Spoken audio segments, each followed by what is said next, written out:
In another session of News Tonight Bulletin, once again, my name is Patricia Lukoma and this is News Tonight at 10. Now, into the bulletin, President Yoweri Kaguta Museveni has urged the youth to embrace ideology rather than biology if they are to achieve meaningful development within member countries of the Afro-Arab Youth Congress. President Museveni expressed concerns over the growing tendency of tribalism and division among the young people, saying such attitudes undermine unity and progress. Under their umbrella, the Africa-Arab Youth Congress, young people from various African and Arab nations convened for 4 days to deliberate on strategies to enhance youth participation in peace, unity and prosperity. The conference was officially closed by President General Yoweri Kaguta Museveni. In his address, President Museveni emphasized the need for ideological clarity among the youth, urging them to set clear priorities and utilize the available resources to improve their livelihoods. I've been telling young people, this is not just biology. We are young, yes, that's biology. What is your ideology? Young is just biology. What is your ideology? For me, I recommend to you the ideology of patriotism, love your countries, whichever they are, Libya, Morocco, love your country, love the whole of it.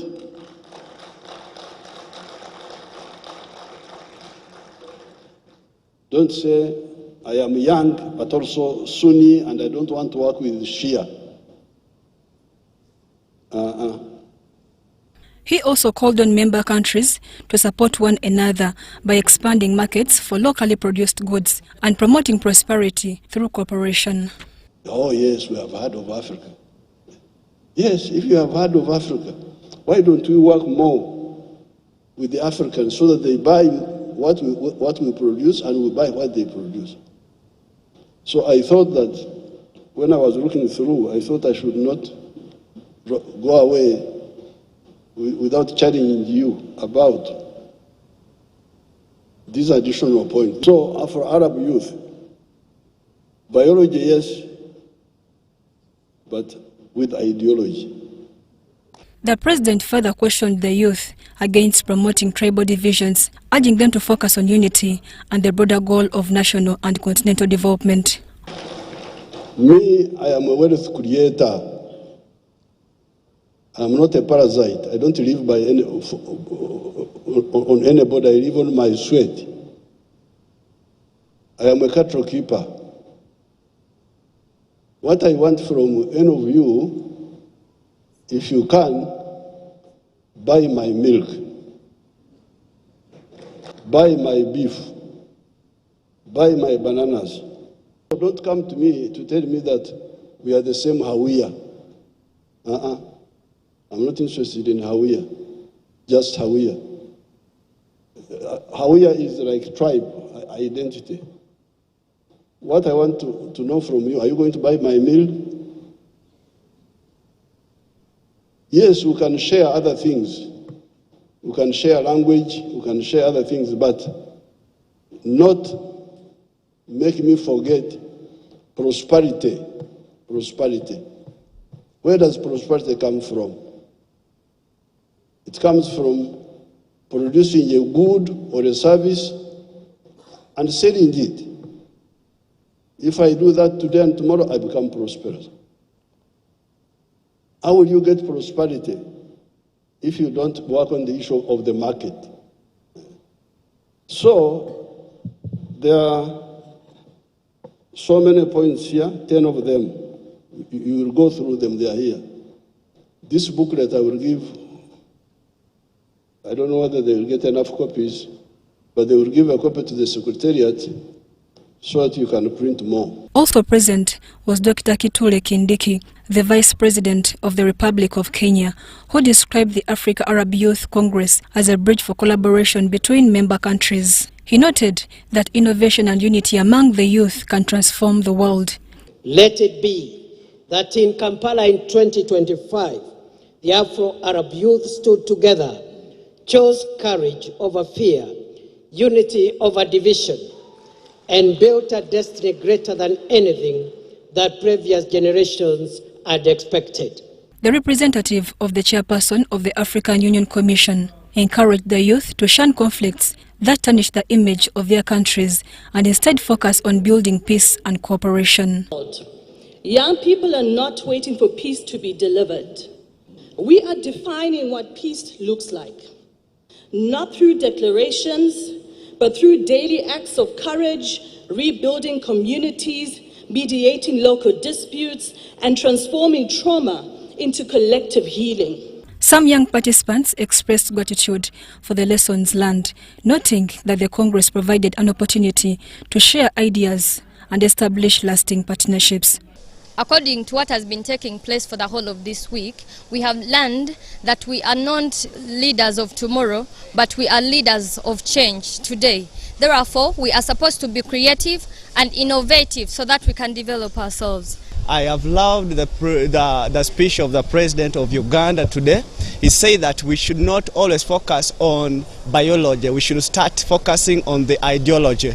And we should have the mentality of unity, prosperity and transformation and innovation. The 4th-day Africa Arab Youth Congress ran under the theme, Amplifying Youth Voices for Peace, Unity and Prosperity. It attracted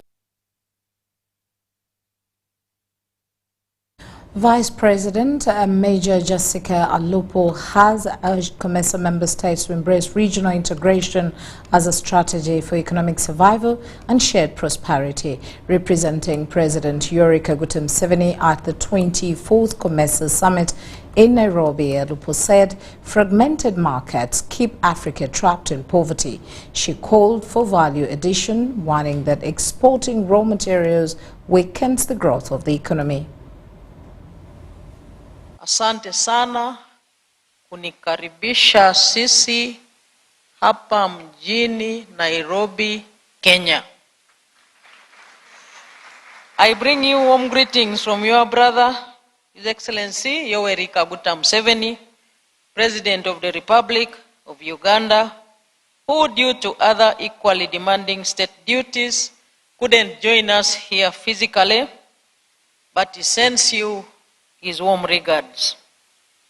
I congratulate Your Excellency William Ruto, the President of the Republic of Kenya, upon the assumption of the chair of COMESA.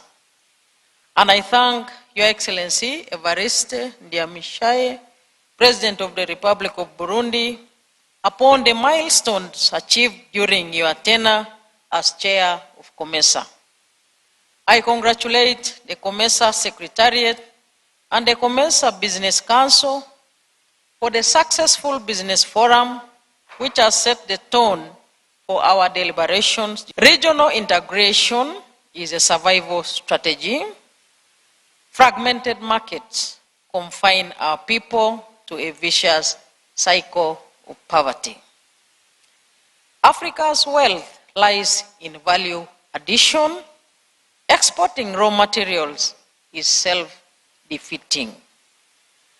Digitalization is a great equalizer. It allows us to leapfrog stages of development. Peace and stability are indispensable. Without them, integration remains academic. Therefore, to make digitalization the true driver of growth, we must collectively eliminate barriers to trade, including non-tariff barriers. Invest in infrastructure, energy, and digital skills. Prioritize industrialization and agro-processing. Strengthen public-private partnerships. Safeguard peace and security in our region.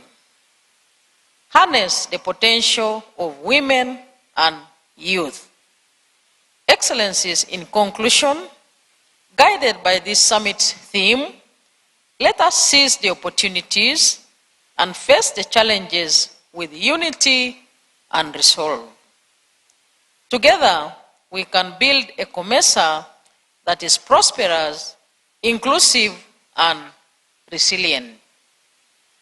Uganda reaffirms her commitment to the COMESA agenda and stands ready to work with all member states to deepen integration and deliver tangible prosperity for all our people.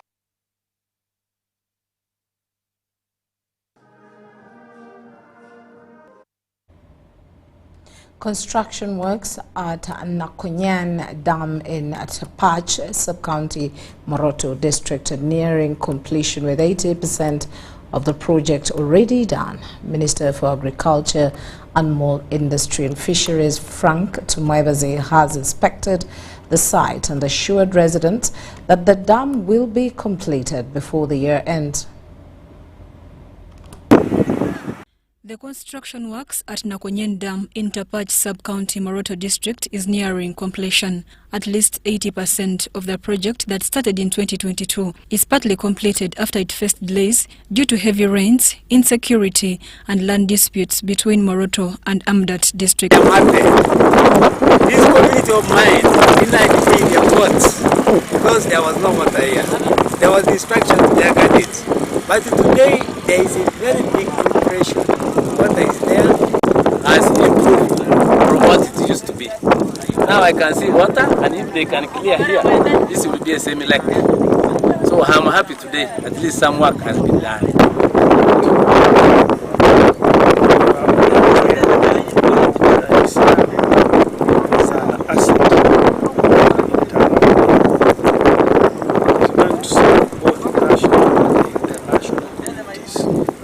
Tumwebaze, who was in the company of the ministry's permanent secretary, Major General David Kasura Chomukama, and other officials, revealed that the dam built through force account at a cost of 8 billion Uganda shillings against an earlier contractor's demand for 20 billion has saved taxpayers significant funds. Happy to learn now that finally the works have progressed and they stand slightly over 80%. And I am assured by our engineering team that the works will be completed even before the end of the year. I am happy with the rate of progress because I have received some very concerning news that I'm sure you must have even read some of the about how this dam will have water, about how the investment will still work and so on and so forth. But I'm happy I've been briefed about I've been briefed before, but I've seen with my own eyes about the progress of the works. And I have been assured the minister. And it can irrigate the big part of this area for the people doing crop farming. It is also a catchment so it can be used for flood mitigation. Once completed, Nakonyen Dam will provide water for livestock, irrigation and flood control, benefiting over 25,000 animals across Moroto, Nabilatok and parts of Kenya's West Pokot region. Nebi district leaders have appealed to the NRM presidential candidate, President Yoweri Museveni, to fast-track the construction of the Nebi-Goli Road that connects the district to the Democratic Republic of Congo. The appeal was made by the State Minister for Mineral Development, Honorable Fiona Nyamtoro, who emphasized that the road remains one of the few unfulfilled government pledges in the area.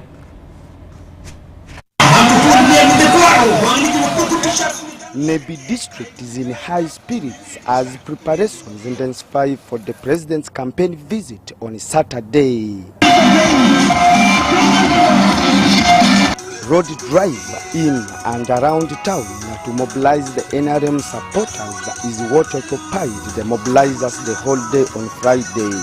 According to the State Minister for Mineral Development, Fiona Nyamtoro, who is also the party flag bearer for Nebi Woman MP, they are ready to receive the president. We have just been from a conclusive meeting with our sub-county NRM chairpersons and some other local leaders, agreeing on how best we should mobilize people, especially on issues of time management, considering that our rally is in the morning. We want to send a very clear message out there that Nebi district is for President Museveni. We want to see large crowds, we want to see high enthusiasm and a lot of support that our people will definitely relay on the ballot. Local leaders have lauded President Museveni for several completed infrastructure developments, including the reconstruction of Karuma, Pakwach, Nebiarua, Koboko Road, and the successful extension of electricity to all the 13 districts of West Nile through the national power grid, with a major power station based in Nebi. You very well know that the president was last here on the 3rd of August 2024, last year, where he commissioned Nebi substation and officially connected West Nile to the national grid. We do not take it for granted that it was Nebi substation that was commissioned. You are also aware that not a long time ago, Cabinet passed the resolution to work on Nebigoli Road, 16 kilometers, which has been one of our biggest problems. We are receiving a lot of infrastructure development. Just within this year, most of the town roads here in the municipality have now been tarmacked because they are beneficiary of the 4 kilometers that is given because of the urban development of the roads coming through. We have the road of Alui in terms of development. Alui-Nebi Road have now been tarmacked. We also know, that Nebi to Arua will be tarmacked. And on top of that, municipality gets some urban roads which are tarmacked 4 kilometers on those roads. However, residents and leaders are still hopeful that the president will address a number of pending issues during the visit. These include the completion of the 16-kilometer Nebi-Goli Road, elevation of Nebi General Hospital to national referral status, compensation for victims of the Lord Resistance Army LRA insurgency who lost lives and property during the 1990s war. Philip Aguta for UBC News in Nebi. Now, Arua districts are gearing up to host interim flag bearer President Yoweri Museveni, who is expected to address a joint campaign rally at the city's Golf Course grounds. Supporters say they plan to give the president a protest vote, a symbolic gesture of appreciation for peace and development in the region. And some of them have benefited, and there's a hope for them to receive more money from President Museveni to change their lives for wealth creation. They said they want to give the president all their votes. Very excited. I can see the women. Let me sample them. Can I hear some? And the boys you can hear. They're very interesting. Yeah, protest is not always negative. You can protest positively. So I'm appealing to Ugandans, let us protest positively by thanking President Museveni, voting for him overwhelmingly. Let us vote President Museveni, let us vote NRM as a protest. For us, people of West Nile, if there's anybody who has brought us what we are, it's President Museveni. We are going to protect this peace and security. If you want to come and campaign in West Nile, you come for a peaceful campaigns.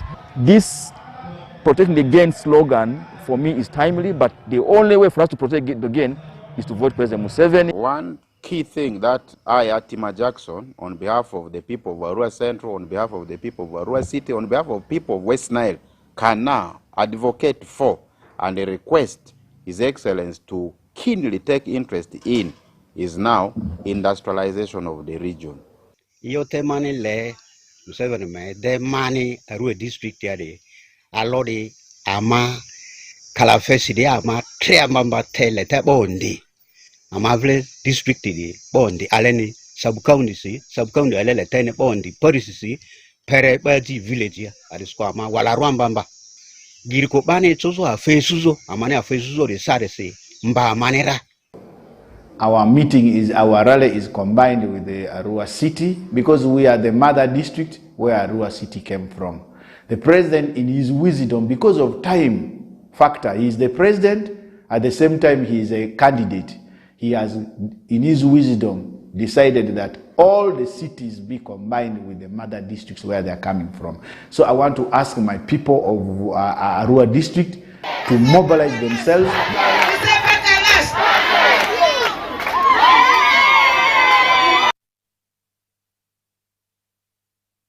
In the education sector, the stage is set for the 2025 Senior 4 National Examinations.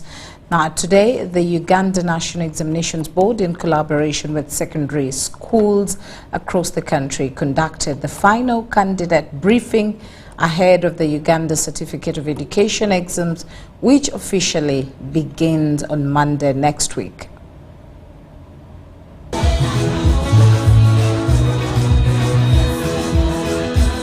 A total of 432,025 candidates are registered to sit for this year's UCE exams.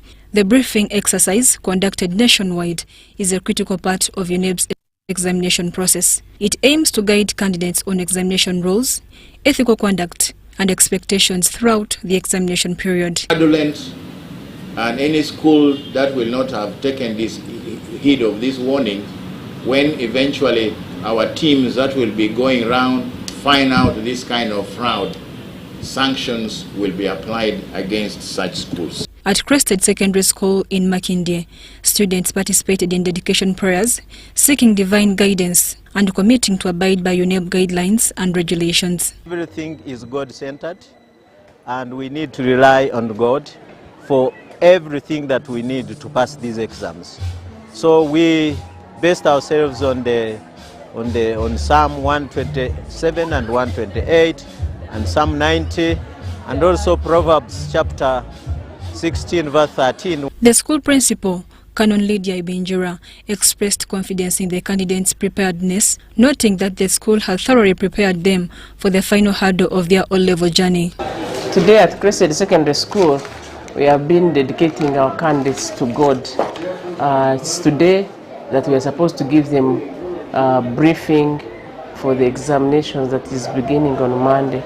So we found it very important to first dedicate these children to God, so that, because we know that it is God who gives wisdom, and with God everything is possible. Canon Everett Mugarura encouraged the students to remain focused and faithful, reminding them that the fear of the Lord is the beginning of wisdom. Several candidates voiced confidence in their preparation and expressed optimism for the smooth and successful examination process. They have prayed for us, and we are able and we are ready to sit for our UNEB exams coming Monday, inshallah, if God willing.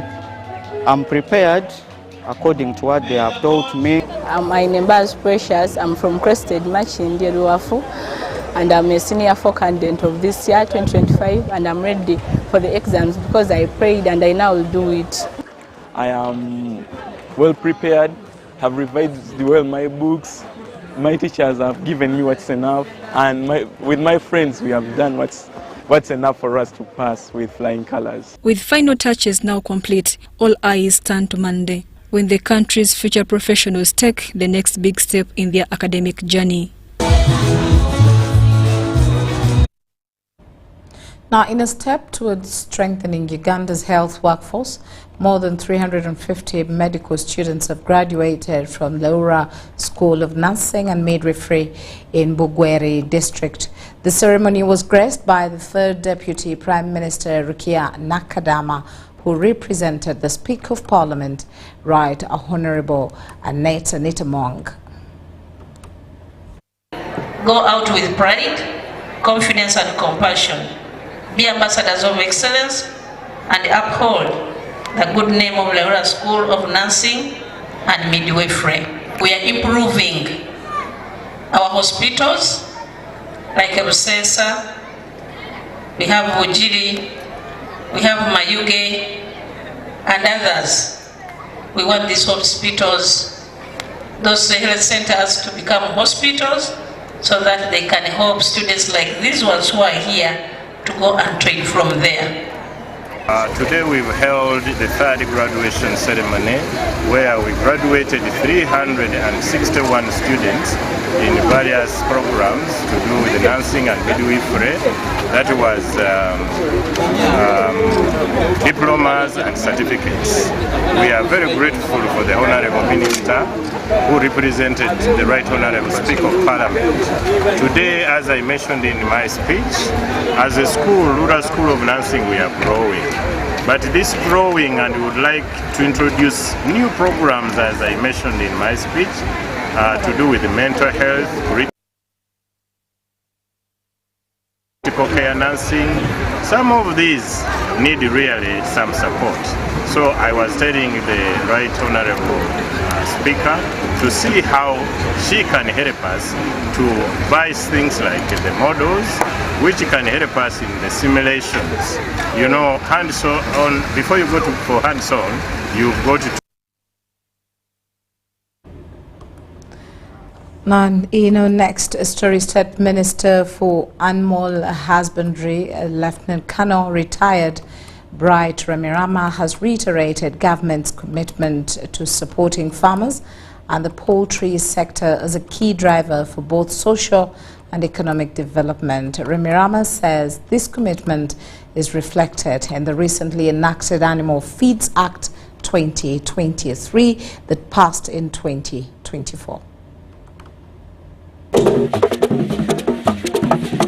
The minister made the remarks while officiating at the World Egg Day Expo 2025, celebrated under the theme, One Egg, All Benefits. The event brought together farmers, poultry exhibitors, and other stakeholders to discuss ways of developing the poultry industry while addressing challenges faced by the farmers. This is a very, very important industry. Honorable Minister, sir, I would like you to help us address the issue of avian influenza and imports. The chairperson of the Poultry Association of Uganda, Henry Wambwe, said they aim to make eggs and chicken a staple food for every household across the country.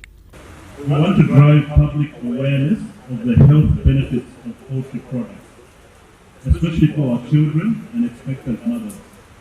Eggs and chicken are nutrient-dense. They are cost-effective sources of high-quality protein. They have essential vitamins and minerals. While addressing participants at the expo, the chief guest minister Bright Ramirama commended farmers and suppliers for their continued contribution to Uganda's economy through value addition in the poultry industry. As we celebrate the World Egg Day, let us reflect on the egg not only as a food product but as a symbol of opportunity. Each egg represents income for a farmer, nutrition for the families, and innovation for the youth. He assured stakeholders of government's full support to enable the poultry industry to perform competitively both locally and internationally. You must have heard a rumor that this government passed the feeds law. It's not a rumor, it's a reality. And actually one of the reasons that we fast-tracked the feeds law was poultry industry. People are more sensitive on what they eat, and we want to observe that actually we protect the consumers both locally and on the international market. Other participants at the World Egg Day Expo also shared their experiences and expectations for the future of the sector. Uganda is blessed with maize. Uganda is blessed with soya. These are resources that can go into egg production. Let's use those so that we can make our country better. Rebecca Natongo, UBC News.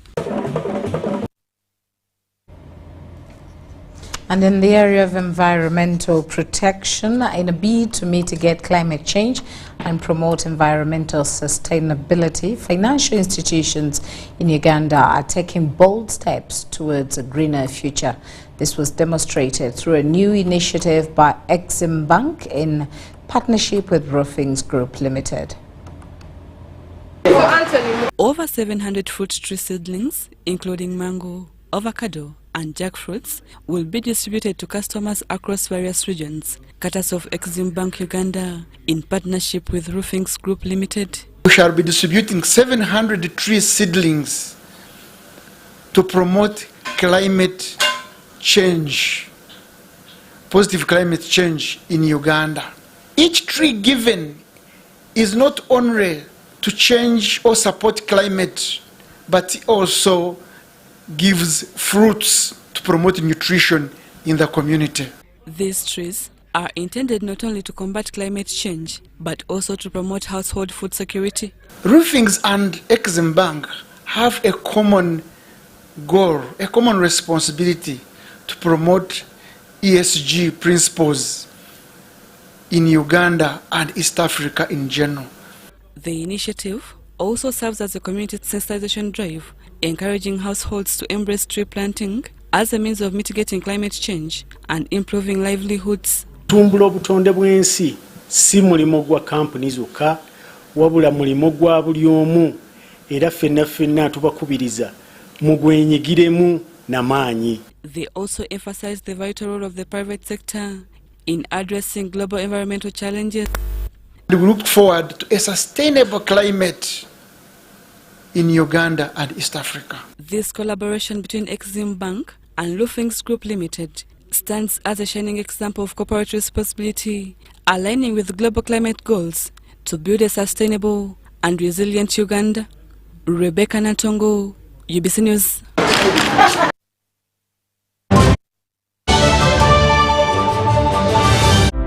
Ebiseera by'okuzaayo abaana mu masomero tebiteekwa kukaluubiriza n'akatono. Eno kusimba nnyiriri mpanvu kano kalipagano ka bidduka. Simanya kuzunga na banka siripusi. Kati osobola okusasula school fees z'omwana wo ate n'okola n'ebirala ntoko ku ssimu ye ey'omu ngalo. Ekikola kyangu nnyo. Nyiga bunyezi *165*8 ogoberera ebikulagiriddwa oba okozese app ya MTN Momo. Ate kati okola ki olwaleero? MTN Mobile Money Uganda Limited erungamizibwa banka enkulu eya Uganda. The Electoral Commission has appointed 3rd September to 24th September 2025 as the period for the nomination of candidates for local government councils elections 2026. The nomination exercise will be conducted according to the levels of the local government councils and shall take place at the respective venues indicated in below during weekdays beginning at 9 a.m. and ending at 5 p.m. on each of the appointed dates. 1. Nomination of candidates for district/city chairpersons, Lord Mayor and councillors, including special interest groups SIGs, will be nominated on the 3rd to the 5th of September 2025. 2. Nomination of candidates for municipality/city division chairpersons and councillors, including special interest groups, will be nominated from the 8th to the 10th of September 2025. 3. Nomination of candidates for municipal division chairpersons and councillors, including special interest groups, will be nominated from the 11th to the 24th of September 2025, and all these will be in the gazetted district/city nomination centres. The nomination of candidates for sub-county and town chairpersons and councillors, including special interest groups, will be nominated from the 11th as well to the 24th of September 2025 in the gazetted county nomination centre. All persons aspiring to contest in the local government councils elections are urged to familiarise themselves with the requirements for nomination for each elective position as outlined in the guidelines issued by the Electoral Commission. Aspirants can collect copies of the nomination forms and the above guidelines from the District Electoral Commission offices in each district across the country, or obtain soft copies of the forms and guidelines from the Electoral Commission website www.ec.or.ug. Please note, nomination of local government leaders start on the 3rd of September and still going on up to the 24th of September 2025. The presidential nominations will take place on the 23rd to the 24th of September 2025, and then finally, the nomination for the members of parliament will be from the 15th to the 16th of October 2025. Every waking day is a reminder just how beautiful this, our land, truly is. The kind of beauty that you can only find here, in the lush green all around us and the wondrous sights within. It's in the distinct aroma of our cooking, to the taste of food that takes you on a journey, in the sound of homecoming and the sound of Mother Earth. in the magnificence we find on our travels and the exciting moments we experience. Ours is the kind of beauty that comes in all things big and small. All we have to do is awaken our senses and truly enjoy what's uniquely ours. Explore Uganda, the Pearl of Africa. Big thing about the MTN Super. Wali yakapia musite wali yakapia. Wali yakapia. MTN kabo de super mustairo mpia.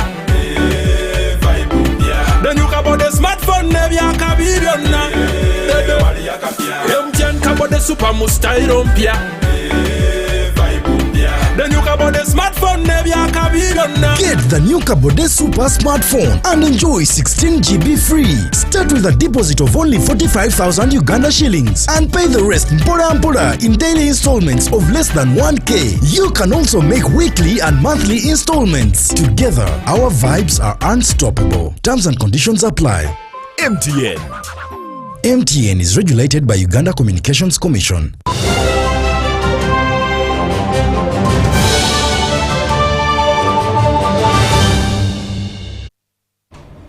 And in our next segment, the fight against malnutrition in Uganda has taken a new turn as the Global Alliance for Improved Nutrition, again Uganda, steps up efforts to build a nutritious, conscious population.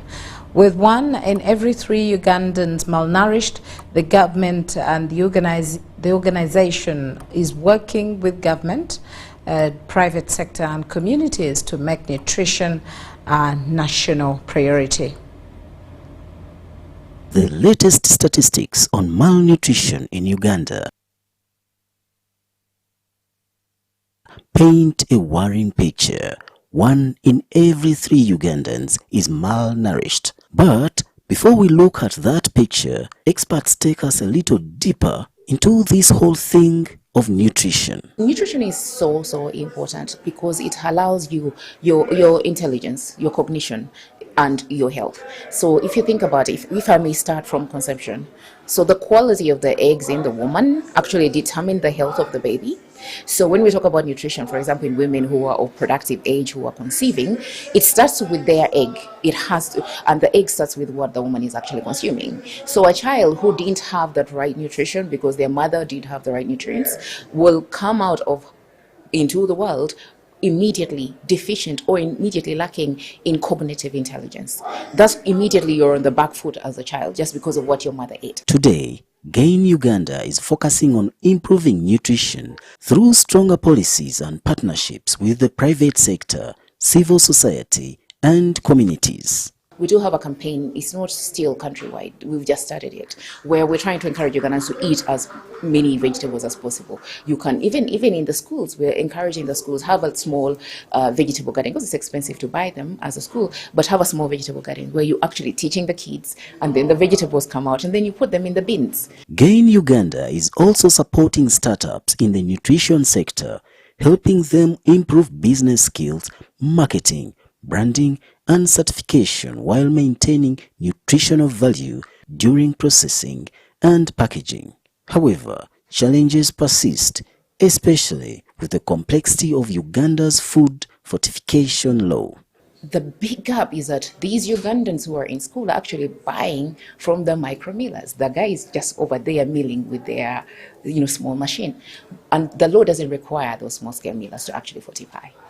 And there are many, and they're feeding mostly the schools because of the quantities are lower, the demand is uncertain. When the kids are on holiday, you don't demand. So naturally the micro millers are the ones who actually supply the schools and the general community.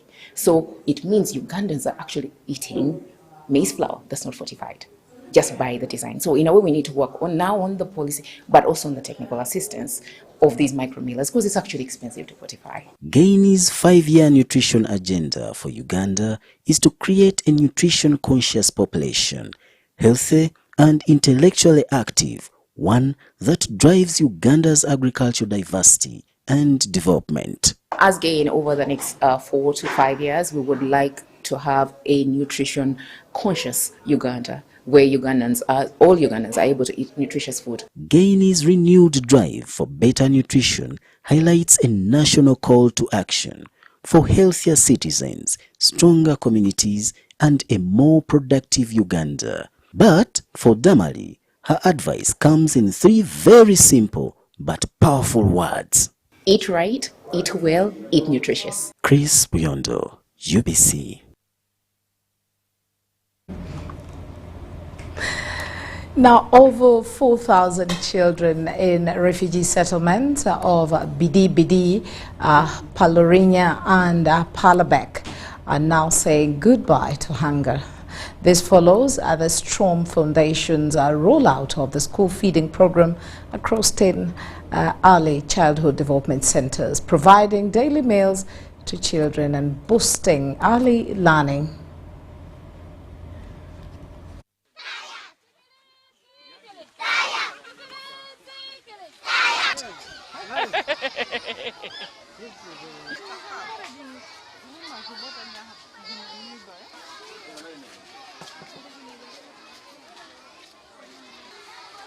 We as Strom Foundation have a vision to fight poverty. One of the ways we do that is through education. Now, after the USAID funds freeze that happened at the beginning of this year, we saw a sharp drop in the enrollment of our children, especially in the ECD centers, because of lack of food. The food rations were reduced, and so the children couldn't have a meal a day. We have already seen an improvement in the attendance of our children, in the enrollment. We started with 3,500, but now we have gone up to 4,000. Look around, you can see the children are happy. They're having a very nice meal, and this is what happens every day. They get porridge, they get the nice food, the nice lunch, with that sumptuous and nice smell of the food. And I really want to thank Strom Foundation. You will see that the well-being of these learners is great. Today, right now it's actually 1 p.m. At such a time you would come here, as an inspector I used to come here, at such a time you will not get any learner around. But right now, simply because they know that they feed here, they are around, they're even playing jolly, and learning will take place. And this will lead to improvement of learning outcomes. She was too hungry. She could not remove her uniform before I gave food, but these days, when they begin taking porridge, eating food at the school, she came and even she could not mind of the food at home.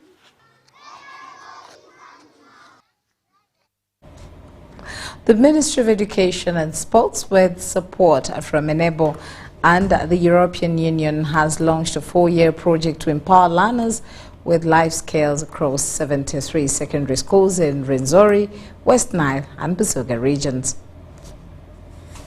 The Ministry of Education and Sports, with support from Enable and the European Union, has launched a 4-year project to empower learners with life skills across 73 secondary schools in Rwenzori, West Nile and Busoga regions. During the Busoga Regional Schools Club Convention 2025, hosted by Busede Seed, Masese Seed and Busoga High School, learners showcased innovations under Enable's flagship projects We Learn, We Teach, and we care. This program is so very helping. Life skills add on something to our lives. For example, I'd like to be a doctor in future, but I need something to add on.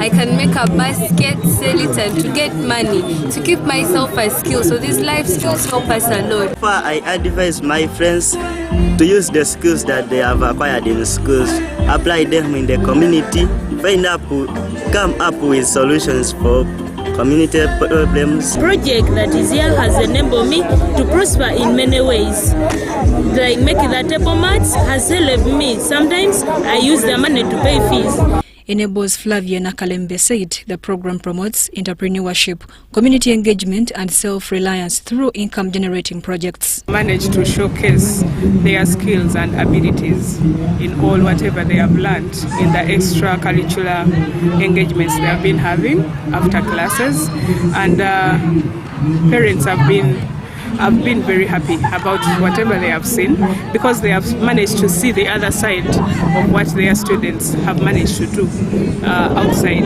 academics. And with their support and also improving them on their skills, I'm very sure after school, students can be able to at least earn a living outside school and also be able to improve on their income. Assistant Commissioner at the Ministry of Education and Sports, Moses Musingo, urged learners to take vocational skills seriously for future success. Therefore, take it upon yourself as a personal responsibility to work hard, to discipline yourself, to set your priorities right. Don't keep blaming the community, adults and old people for making you in school, for getting you pregnant. Don't blame. Yes, we are gatekeepers of young people. But if you get pregnant and another person has not got pregnant, then to some extent you are responsible for getting pregnant. Take control of your life. Nobody is going to take control of you.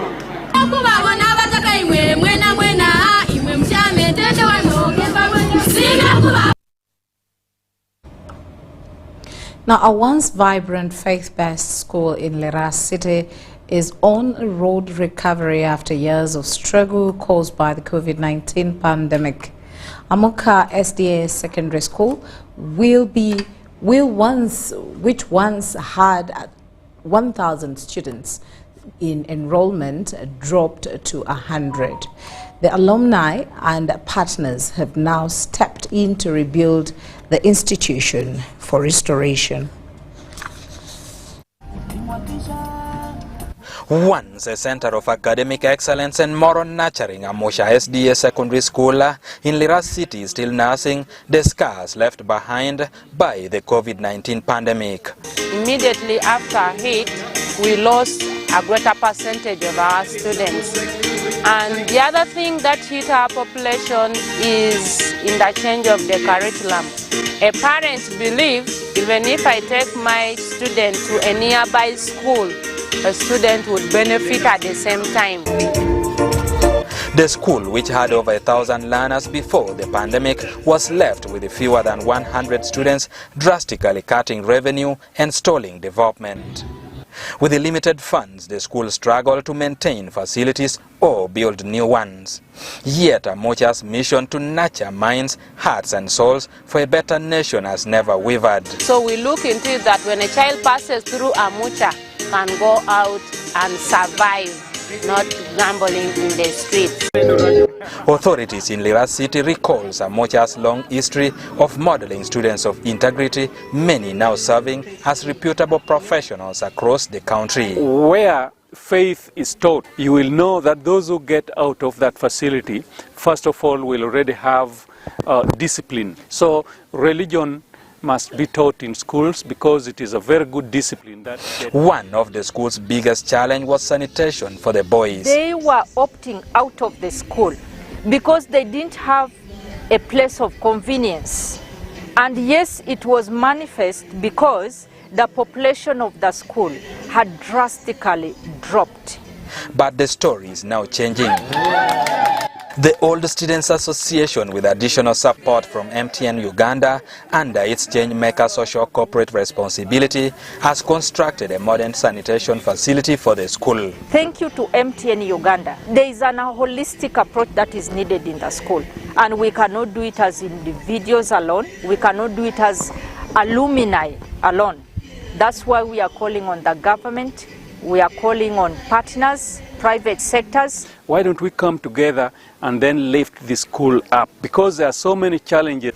With the 36 years of history and a renewed spirit, Amosha is remembering its origin, teaching the brain, the heart and the soul for a better human capital and a brighter tomorrow.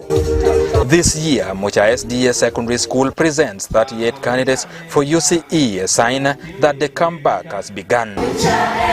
Eddie Ulwa, UBC News.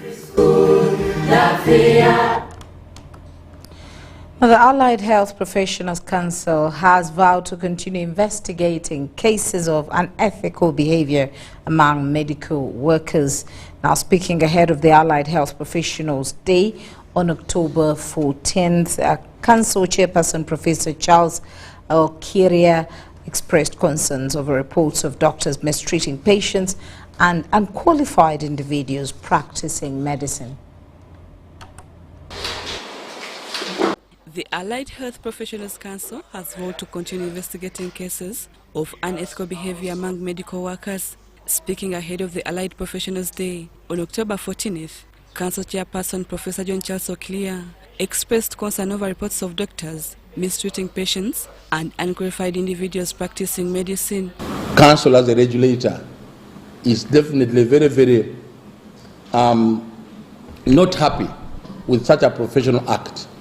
But we implore the public to always bring this to attention of Council, because we have a disciplinary body that should be able to handle the professional accordingly.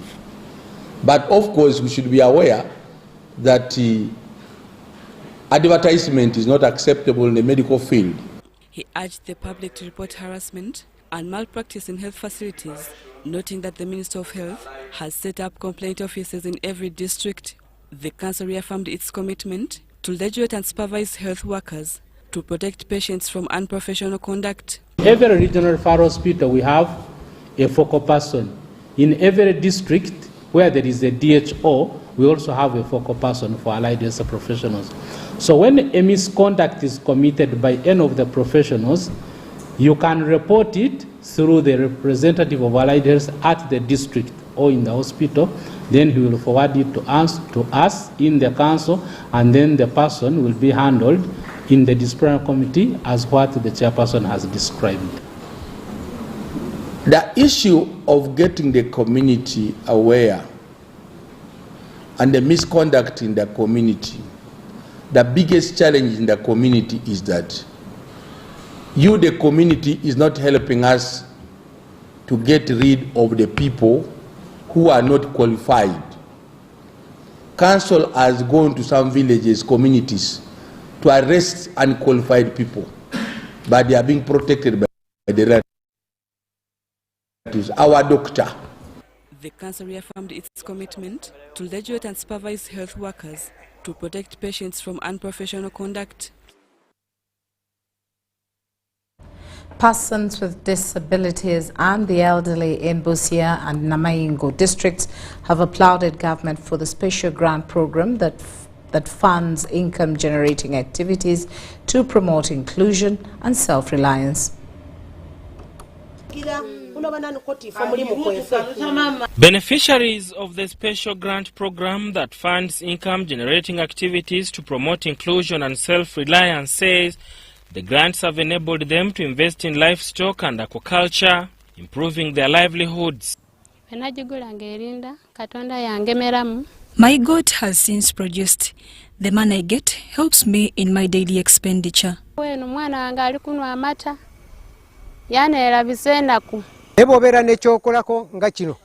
If you have something that helps you earn and generate income, it can help you to survive and buy basic needs. This was during an assessment by the Minister of Gender, Labour and Social Development.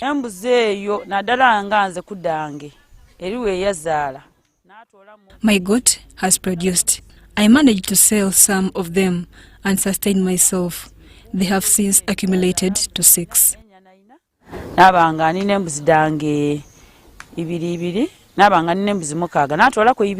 Beneficiaries urged the government to increase funding and construct special facilities for people with disabilities.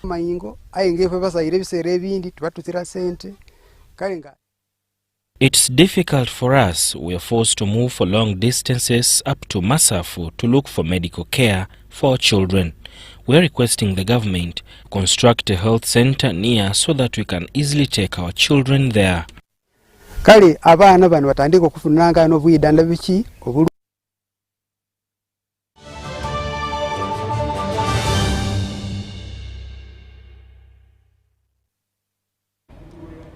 And into business, Uganda is stepping up efforts to make clean cooking more affordable and accessible. The Ugandan National Alliance on Clean Cooking, which brings together over 400 members, has hosted a 2-day taxation dialogue with support from GIZ.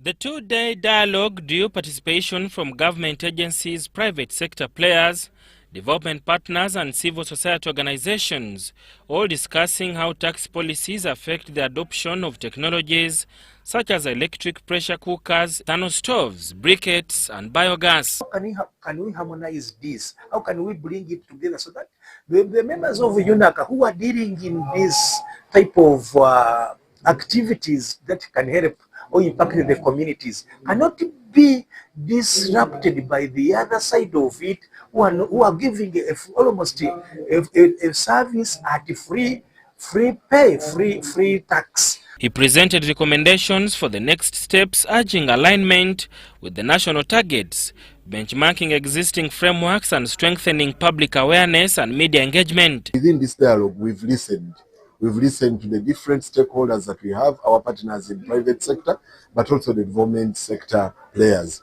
And we will continue to take the voices that have come here to engage with other ministries, departments and agencies. And we are hoping that within the current planning framework, there should be things that will start changing since we are having this dialogue at the right time. The meeting produced a draft position paper with policy briefs and recommendations developed by the Ministries of Energy and Finance and the Uganda Revenue Authority. A number of incentives that are already on board. However, we continue dialoguing, implying that some of these items we weren't aware of. It's like the briquettes. We didn't know it's in clean cooking energy. So the more we dialogue, the more we understand the sector. She highlighted existing taxation incentives, recent policy updates, and addressed challenges facing the clean cooking industry. Currently, over 90% of Uganda households still rely on firewood and charcoal, major contributors to deforestation, poor health, and environmental degradation. A favorable tax environment is essential for growing the clean cooking industry. It goes without mention. This will enable the government of Uganda to achieve NDP4 targets of reducing dependency on traditional biomass. Government targets reducing biomass dependency to 50% and increasing clean cooking adoption to 50% by 2030.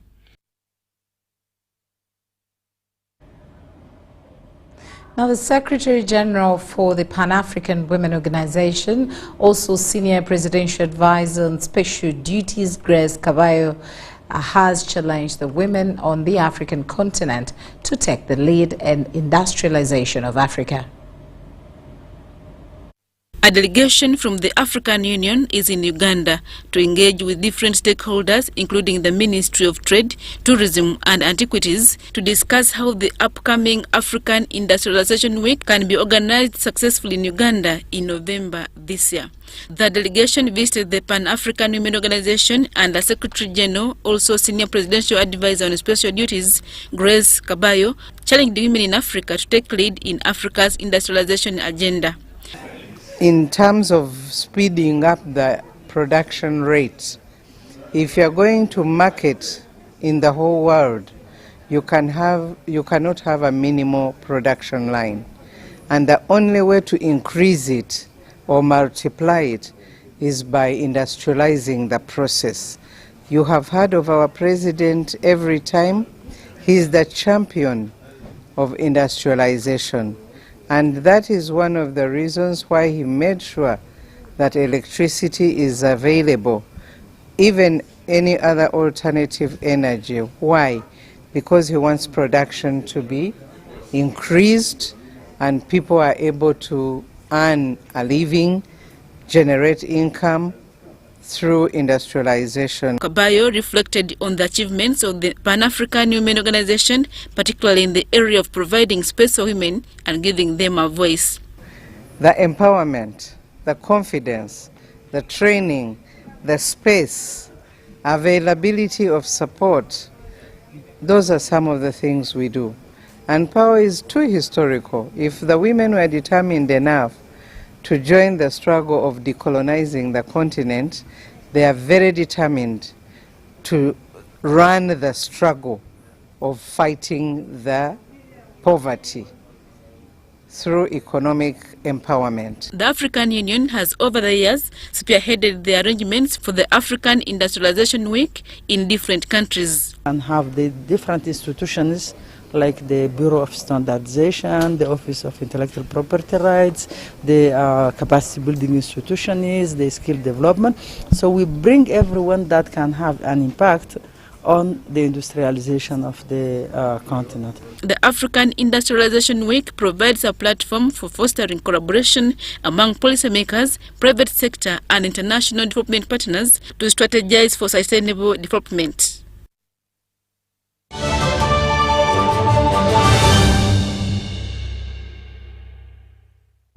And lastly, in sports, the inaugural Great Thinkers Chess Academy organized Independence Cup has climaxed at Kampala Academy School in Kisasi.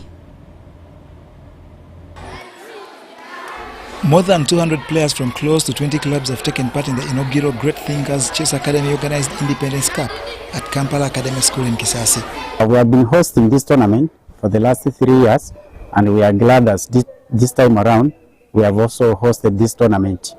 And the most important thing is chess has built a lot of confidence in learners that have been in this club, and we are glad that even in the previous years, those who have been in chess, they have been able to score 4 grades in P7.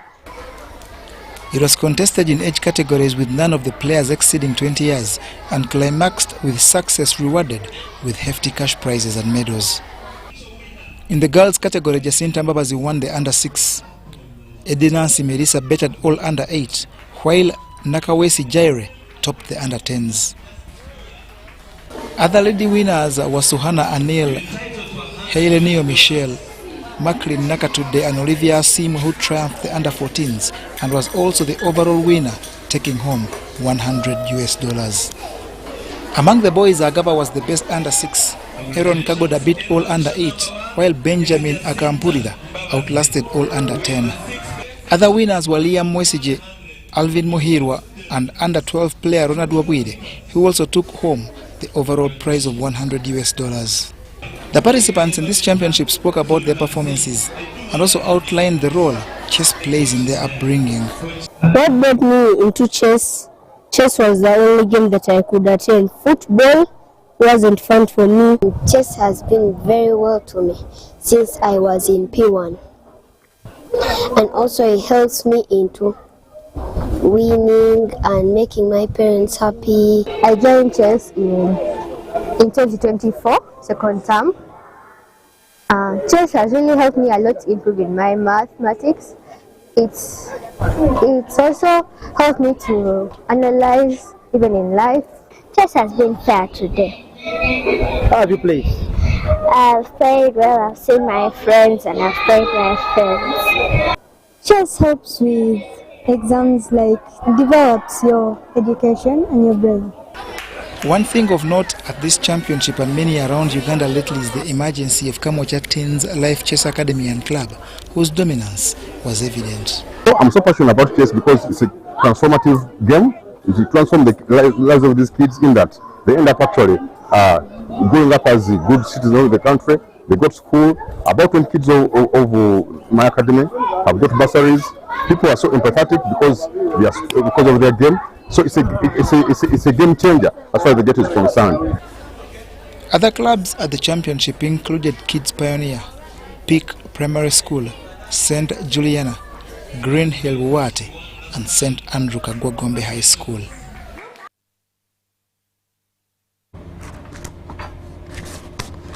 And that's all we had time for. Once again, thank you so much for allowing us into your space.